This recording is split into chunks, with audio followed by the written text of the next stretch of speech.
মায়ের গমন অনুষ্ঠানের জন্য জায়গা ঘুরে দেখলেন তথ্য সংস্কৃতি দপ্তরের সচিব সহ মেয়র ও অন্যান্য আধিকারিকরা। এবছর মায়ের গমন অনুষ্ঠান সিটি সেন্টারের বদলে হতে পারে তুলসীবতী স্কুলের সামনে, তাই আজ তুলসীবতী স্কুল এলাকা ঘুরে দেখলেন আধিকারিকরা। তথ্য সংস্কৃতি দপ্তরের সচিব এ বিষয়ে বিস্তারিত তথ্য দিতে গিয়ে বলেন, গত বছর পর্যন্ত স্মৃতি সেন্টারের সামনে মায়ের গমন অনুষ্ঠান অনুষ্ঠিত হয়েছে, কিন্তু সেখানে জায়গা খুবই সরু, ফলে নানা অসুবিধার সম্মুখীন হতে হয়। এসব বিষয় বিবেচনা করে এবছর মায়ের গমন অনুষ্ঠানটি অন্য কোথাও করার বিষয়ে বিগত বৈঠকে আলোচনা হয়েছিল। সেজন্যই নতুন জায়গা ঘুরে বের করার লক্ষ্যে বৃহস্পতিবার তুলসীবতী বালিকা বিদ্যালয় সংলগ্ন এলাকা পরিদর্শন করা হয়।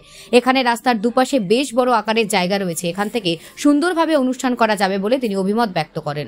14ই অক্টোবর মায়ের গমন অনুষ্ঠান হচ্ছে। মায়ের গমন অনুষ্ঠানে স্থান নির্ধারণের জন্য আগামী 22শে সেপ্টেম্বর চূড়ান্ত বৈঠক অনুষ্ঠিত হবে বলে জানিয়েছেন তথ্য সংস্কৃতি দপ্তরের সচিব। আমরা যেখানে কার্নিভালটা করি, এই জায়গাটা স্পেসটা ছোট, রোডটা নেরো, তার জন্যই ওখানে সিদ্ধান্ত হয়েছিল মিটিংয়ে যে অল্টারনেটিভ জায়গা একটা দেখার জন্য। তুলসীবতী যে স্কোয়ারে আমরা দেখেছি জায়গাটা স্পেশিয়াস আছে সেই অনুযায়ী, এবং এখানে যদি আমরা স্টেজ করি, দুই সাইডেও যদি স্টেজ করা হয়, তারপরেও প্রচুর জায়গা থাকে এবং এটা সবার জন্য ফেসিলিটেটেড হবে। আমরা এখানে খুব সুগমভাবে করতে পারবো।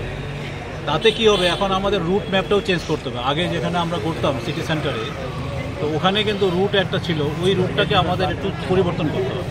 তা আমরা এই প্রসঙ্গে 22 তারিখে আবার 4টের সময় ওখানে সব ক্লাবকে আবার ইনভাইট করব। সেই মিটিংয়ে আসলে পরে আমাদের মাননীয় মেয়র সাহেবও থাকবেন, অন্যান্য সংশ্লিষ্ট দপ্তর যারা আছে, পিডব্লিউডি, আরডি, এএমসি এবং তথ্য সংস্কৃতি দপ্তর, ওনারা সবাই থাকবেন।